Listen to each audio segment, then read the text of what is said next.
Hello fellow YouTubers, this is Bill McFadden from Tone Pure Music, and in this video we're going to take a look at Morning Song of a Jester. This will be a Midi mock-up of that. As you can see from the score, here's the piano part right here, and then below that there's violin 1, 2, viola 1 and 2, cello, and bass, and there are a few additional instruments added in. As you will see, it's about a minute long.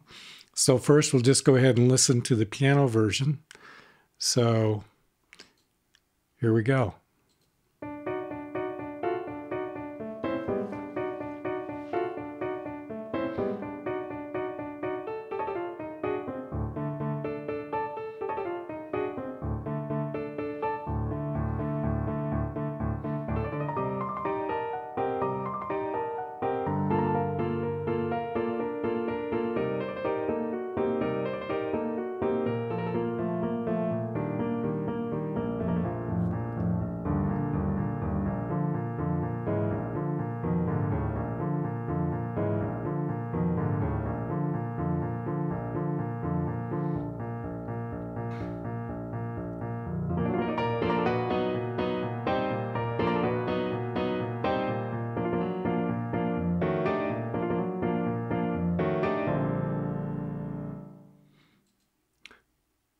Okay, so that's the piano version.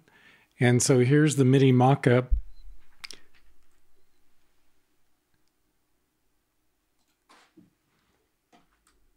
And the strings that were used are the Vienna Symphonic Dimension strings. As you see, we have violin 1, violin 2, viola 1 and 2, as well as cello and bass, in addition to the climax of the 34 measures or so of the piece.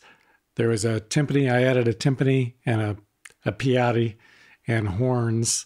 And also I added some VSL appassionata strings as a pad at one point. So here we go.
So there's the cue.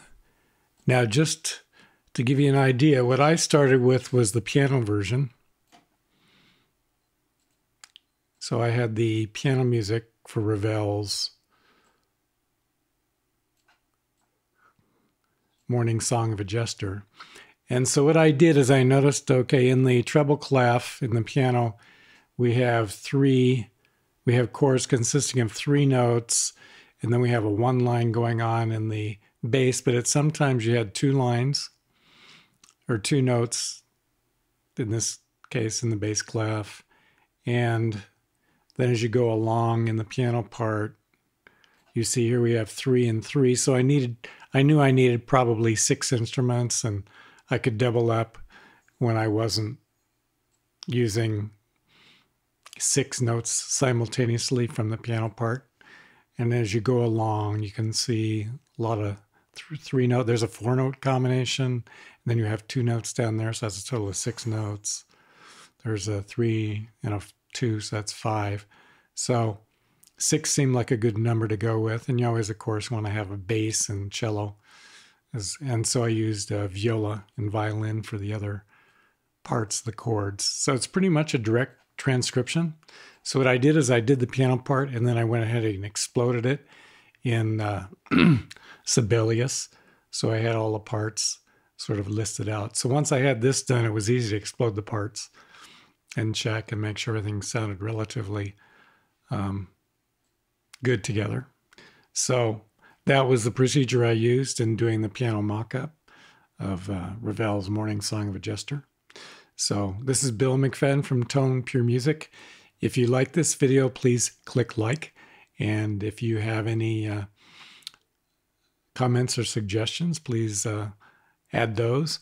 I think what I'll do before I close this video is go into the DAW and show you the actual instruments and the choices that were made. Like here's the violin one.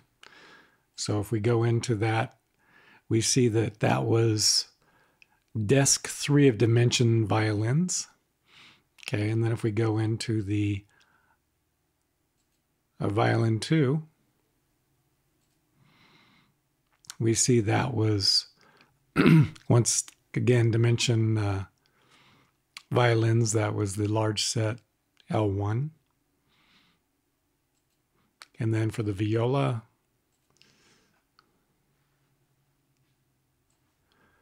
we have the small set L1. And then for the second viola, we have a small set L1. Okay. And then for the cello, we have the large set L1. And also, as you can see, this is the legato articulation. If you go into basic, it shows you performance, repetition legato. So for the fast notes, that's a good patch to use. And then for the bass,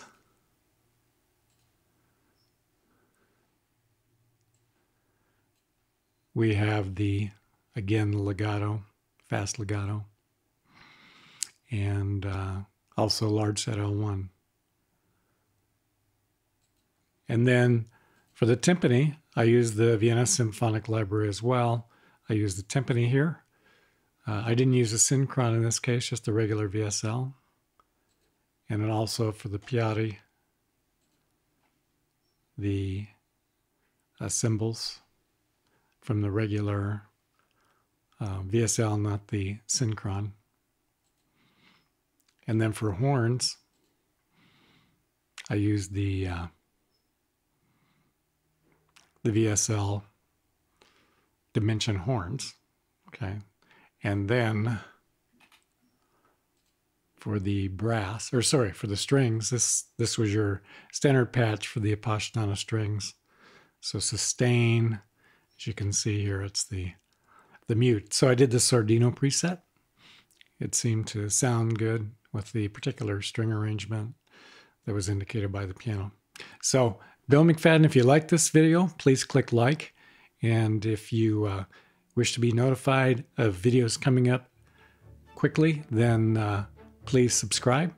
So this is Bill McFadden signing off from Tone Pure Music.